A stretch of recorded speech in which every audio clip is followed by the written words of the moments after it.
Salut les amis et bienvenue dans la bibliothèque des étranges. On se retrouve aujourd'hui pour des recommandations pour la Saint-Valentin. L'année dernière, je n'ai pas fait parce que je savais pas exactement comment tourner ces concepts, quel concept choisir par-ci par-là, mais cette année, je me suis décidée, oui, pourquoi pas, on aura un petit top recommandation pour la Saint-Valentin. Je vous ai concocté une liste des 5 titres que moi j'ai adoré et j'espère que vous aussi, vous allez adorer ou j'espère que vous l'avez adoré parce qu'il y a des titres qui sont très connus. Sans plus attendre, on va rentrer dans le vif du sujet. Et le premier titre que je vous recommande, c'est Christine de Stephen King. Et oui, toujours le maître, il doit être présent, n'est-ce pas? Oui. Parce que mon amour pour Stephen King est toujours présent, toujours là. J'ai décidé d'inclure Christine, qui est, disons, une histoire d'amour et d'horreur du maître. Et le concept, il est bien.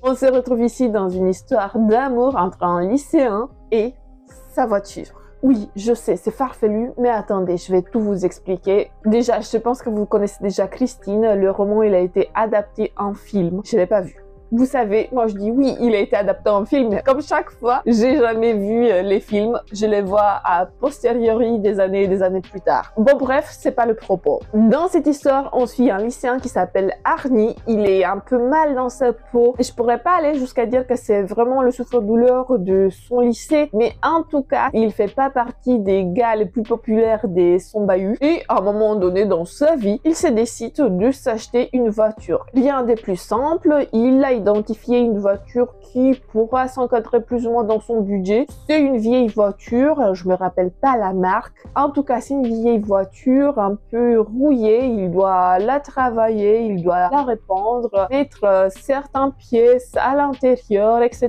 etc. En tout cas, il doit la réparer. Et il dit, ok, on va aller pour le défi, je vais réparer ça. Bon, ses parents, ils sont pas trop d'accord parce que c'est une vieille voiture et ça nécessite aussi un peu de capacité, même financière, etc., etc. Mais le gars, il est décidé. Le garçon, il est décidé de réparer cette voiture. Il est tombé sous le charme de cette vieille voiture rouge et blanche qui a l'air un peu vieille et qui a quand même eu un passé assez lourd. Parce que il y a des choses un peu bizarres qui se sont passées à l'intérieur de cette voiture. Mais le garçon, Arnie, il sait pas ça. Quand il avait acheté la voiture, il connaît pas ça. Du coup, il a acheté, il commence à la réparer dans un garage un peu pas trop fréquentable. On va pas se mentir. Et au fur et à mesure qu'il travaille sur cette voiture, qu'il la répare, son physique mais aussi son comportement change. Il devient un peu plus sûr de lui, il a disons, une meilleure dégaine. Il arrive même à se mettre en couple avec une fille très populaire du bahut. Mais les choses vont s'empirer, n'est-ce pas? Parce qu'il a quand même une relation très malsaine avec sa voiture. Une voiture très possessive, une voiture qu'il aime de tout son amour, de tout son âme. Vous allez comprendre si vous lisez Christine. Et lui, Arnie, il l'aime aussi à son tour. À choisir entre sa famille, sa copine et sa voiture, bien évidemment, comme tout gens sensé, il va choisir les humains, n'est-ce pas? Eh bien non, il va choisir sa vieille Christine parce que bien évidemment cette voiture elle a quand même un nom, elle s'appelle Christine la voiture. La voiture. La voiture. Et je sais pas pourquoi je vous parle comme ça, mais oui, c'est la voiture, the car. Voilà, c'est une relation malsaine, putride, c'est une relation qui est parfaite pour la Saint-Valentin. Je vous recommande Christine. N'hésitez pas, si vous n'avez pas encore passé le cap, lisez Christine et vous ne verrez plus jamais votre voiture de la même manière. Je dois me méfier parce que la voiture qu'on a, elle est rouge et blanche. Du coup, voilà. On va passer au prochain titre, un titre que j'aime d'amour et qui a été ou qui va être traduit en français, en tout cas en 2025. Il sera traduit en français. Je sais pas si à l'heure où je poste cette vidéo, le roman il sera déjà sorti, mais je vous le recommande. Lisez dès que vous le voyez en librairie, dès que vous le trouvez, même en occasion, peu importe, lisez-le.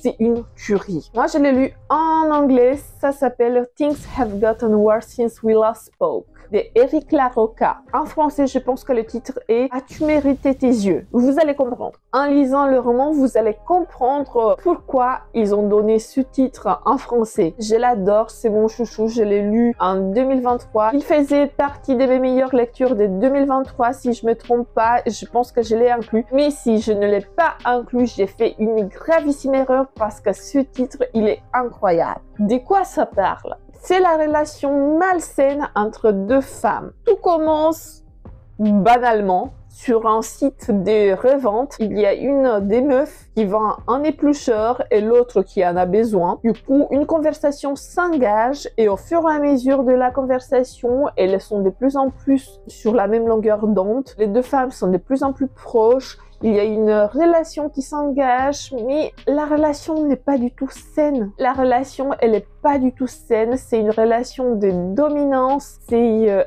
absolument fou ce qui se passe dans Mini Novella, parce que là, il y a 3 nouvelles dans ces recueils. Je sais pas si en français vous les aurez toutes, mais en tout cas, on va se concentrer sur cette première. La relation, elle est malsaine, la fin elle est incroyable, le développement des personnages c'est un bonbon, c'est un vrai bonbon parfait pour la Saint-Valentin. En plus, j'ai adoré la manière dont l'auteur a mis en place le récit parce qu'on a les textos, on a les mails que les deux femmes s'échangeaient et on voit leur relation à travers ces textos. On voit comment l'emprise de l'une sur l'autre a commencé et comment elle a abouti, à quel point cette femme a eu un impact malsain sur l'autre et c'est juste incroyable. J'ai pas le mot, je veux pas vous spoiler en fait, je sais pas comment vous donner envie de le découvrir parce que c'est une histoire trash, une histoire que j'ai jamais lue auparavant. J'ai pas vu ce concept auparavant et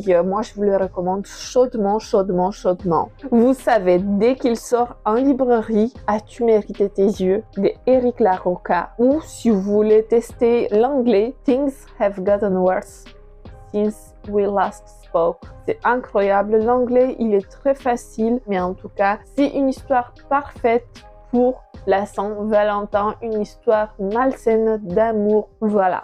Un autre récit qui est parfait pour la Saint-Valentin, c'est Voices in the Snow de Darcy Coates. Pareil, c'est en anglais assez accessible si vous avez l'habitude de lire en anglais. Malheureusement, celui-là, il n'est pas traduit. Les livres de Darcy Coates ne sont pas traduits en français. Et c'est vraiment dommage parce que cette autrice, elle a des idées et des concepts intéressants. Il fait partie d'une quadrologie, c'est le premier tome. J'ai pas encore la suite, mais je compte me la procurer parce que le concept est très très intéressant. Ici, on se retrouve dans des zones silencieuses. En fait, en Amérique, il y a des zones qui ont perdu tout contact avec le reste de l'humanité. Quand elles apparaissent, c'est foutu pour ceux qui sont à l'intérieur parce que tu peux rentrer là-dedans, mais tu peux pas ressortir. Tu n'y arrives pas.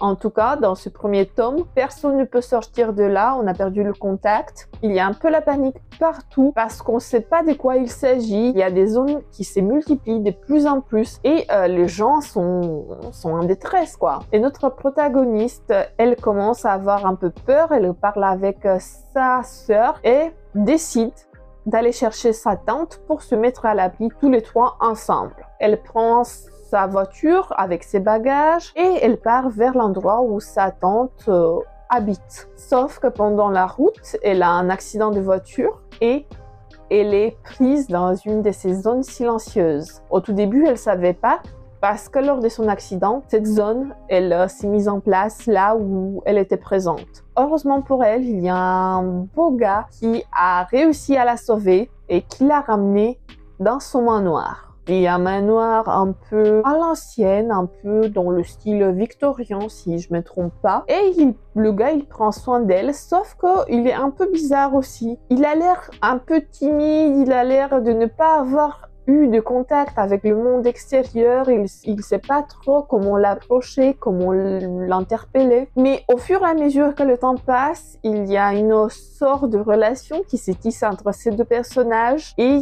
ils vont devoir faire face aux dangers qui les entourent. Parce qu'il faut savoir que des choses étranges se passent quand même à l'intérieur de cette personne silencieuse. C'est un roman d'horreur assez lent, c'est un slow burn. L'horreur arrive vers la moitié fin du roman, c'est là qu'on a vraiment l'imagerie puissante. Pour moi, c'est un cozy horreur. Si vous voulez quelque chose, un roman d'horreur qui n'est pas trop trash, pas trop violent, mais quand même qui a des scènes qui sont un peu dures, n'hésitez pas à vous pencher sur Voices in the Snow. Comme je vous disais, c'est quand même un cozy horror. On va passer maintenant à un de mes auteurs chouchous, un autre auteur chouchou qui est présent dans cette sélection pour la Saint-Valentin. C'est Hellraiser de Clive Barker. Oui, c'est Hellraiser. Quoi, vous croyez pas que c'est une histoire d'amour? Bah si, il y a une histoire d'amour dans Hellraiser. C'est pas une histoire d'amour conventionnelle, n'oubliez pas, hein, on n'est pas ici dans la romance, on est dans l'horreur et c'est une pépite. Moi, je l'ai découvert grâce au film.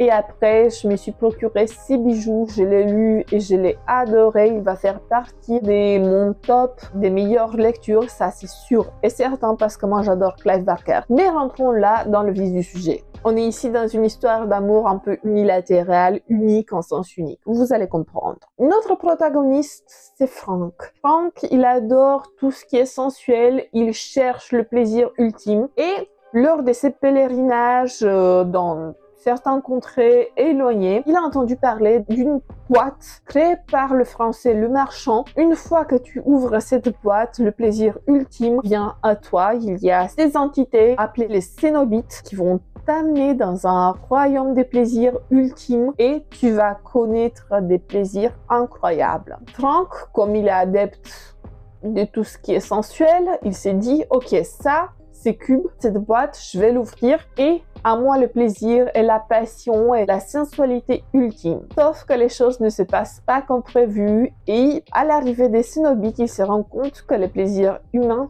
ne sont pas compatibles aux plaisirs des Cénobites parce que les Cénobites sont particuliers, ils ont un côté sadomaso et pour eux, le plaisir est équivalent à la souffrance et à la torture, à un plaisir masochiste, sadomaso. Du coup, Frank, il va subir, il va être enfermé dans le royaume des Cénobites. Sauf qu'il voudrait revenir dans le royaume des humains. Et les choses tombent bien, parce qu'à un moment donné, il y a Julia, la femme de son frère, qui arrive dans ce tableau. Et une fois qu'elle arrive dans la maison où il a ouvert le cube, où il a ouvert cette boîte, il va essayer de la convaincre de le ramener dans le monde des humains. Sauf que cela nécessite un sacrifice lourdement payé. Est-ce que Julia va être prête à tout sacrifier pour Frank?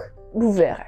Vous verrez dans Hellraiser de Clive Barker, j'ai adoré de A à Z. En plus, mon édition contient aussi un entretien de Clive Barker où il parle de sa conception de l'art et de la création. C'est vachement intéressant. Je vous recommande Hellraiser de Clive Barker. N'hésitez pas, c'est parfait pour la Saint-Valentin. En plus, il fait une 150aine de pages. C'est une petite pépite qui se lit d'une traite.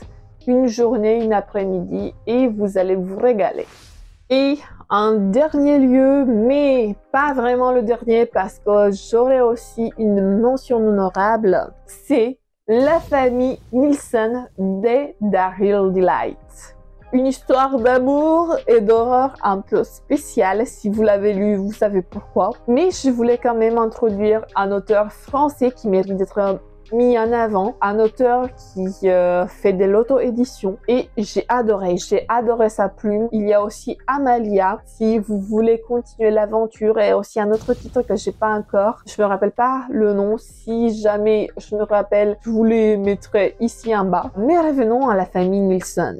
C'est une famille pas comme les autres, c'est une famille tout à fait malsaine, que ça soit du point de vue de la généalogie ou des mœurs qu'ils incarnent. Leur histoire d'amour commence, disons, pendant l'enfance et se suit jusqu'à l'âge adulte, jusqu'à leurs 50 ans. On le suit ici jusqu'à 50 ans ou à peu près dans ces eaux-là. On a plusieurs parties où on voit leur enfance, leur adolescence et leur vie adulte, leur vie où ils sont dans le milieu du travail, où ils se mettent au service des autres, où ils ouvrent leur auberge fameux en accueillant des jeunes couples, des jeunes femmes. Du coup, cette famille Nielsen est composée de 2 personnages principaux, Lisa et Bruce. Lisa, elle fera tout pour son mari. Depuis l'enfance, elle a tout fait pour le bien de Bruce et lui aussi. C'était un enfant un peu, disons, introverti qui avait des penchants pas trop orthodoxes depuis qu'il était tout jeune. Et elle, pareil, elle avait des comportements et elle a fait des actions vraiment atroces qui les ont ramenés là où ils sont aujourd'hui. Je peux pas rentrer trop dans les détails parce que sinon je vais vous spoiler l'intrigue et je pense que c'est mieux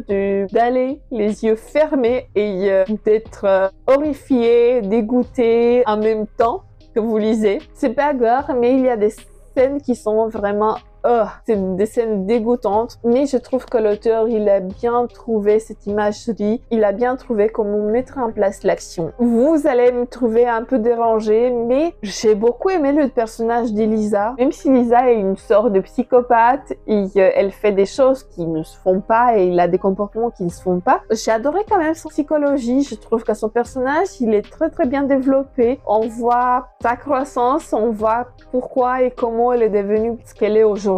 J'ai beaucoup aimé ce personnage d'Elisa, même si c'est pas un personnage fréquentable et je la voudrais pas comme amie, hein, loin de là, cette dame. Mais c'est une histoire de famille sanglante, commence par, disons, un bain de sang, entre guillemets, et qui se finit pas bien. Voilà, ça se finit pas vraiment bien. J'ai adoré la famille Nielsen et j'adore la plume de Daryl Delight. Et je vous recommande franchement pour la Saint-Valentin, c'est parfait, ça se lit vite, c'est immersif, vraiment, lisez-le. Et on va finir notre vidéo de recommandation avec une mention honorable parce que c'est pas un roman, comme j'ai dit au tout début, c'est un manga. Et ce manga n'est autre que Tomie de Junji Ito, c'est son premier titre, c'est son premier manga. Je peux pas dire que c'est mon titre préféré de Junji Ito, mais il a une saveur à part. On voit l'évolution du crayon de Junji Ito, on voit l'évolution du personnage de Tomie, cette femme sensuelle qui ne peut pas mourir, qui attire dans ses toiles de plus en plus d'hommes, qui la vénèrent, qui l'adorent, qui sont amoureux d'elle et qui sont vraiment tellement passionnés qu'ils finissent par la tuer. Chaque fois, à la fin de chaque chapitre, vraiment, c'est un bain de sang parce que Tomie, elle finit coupée en morceaux, elle finit assassinée, mais pourtant, elle revient toujours à la vie, plus belle, plus sensuelle, plus envoûtante.